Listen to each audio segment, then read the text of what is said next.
Initially, a group of 52 players were called up for the training camp, with only 30 making it to the final squad selection.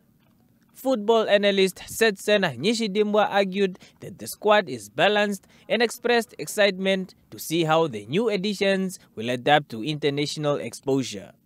Look, these young players are there wanting to not only earn their right to play, but to stay in there, to keep getting this call-up. And the only way they can do this is by giving their all and showing the coach that they are teachable, and teachable to the different tactics that the coach is trying to bring to the fore. So it's quite interesting to say, to be honest, and the fact that these players will, or these young players will also be surrounded by experience. It gives them another learning opportunity, you know, for them to learn from these experienced guys that are doing it at the highest level week in, week out. So automatically it raises their game. And so, yeah, it's exciting, and I won't be surprised to see these guys turning up for the national team and maybe turning up for different clubs after this.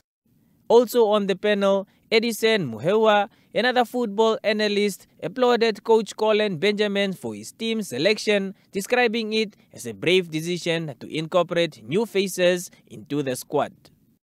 You need to remember where we're coming from. And where do we come from? We come from an African Nations Cup where we had a number of players in there who were senior players, and some of them you want to also look beyond and towards the future. And what's that future that you're looking towards?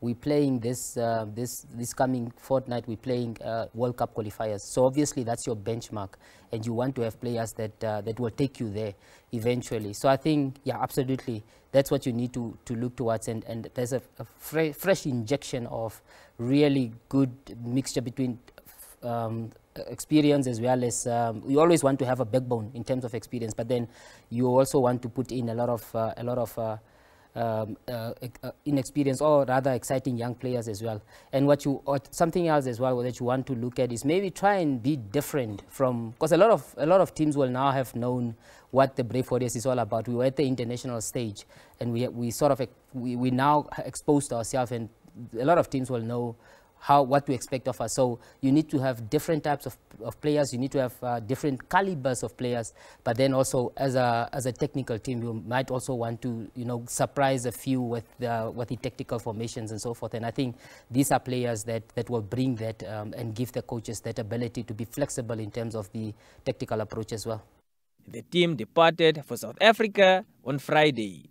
They played Lesotho in a friendly today before facing Liberia on June 5 and Tunisia on June 9 in two vital 2026 World Cup qualifier matches in Johannesburg, South Africa. Castro Lumbu, NBC Sport, Windhoek.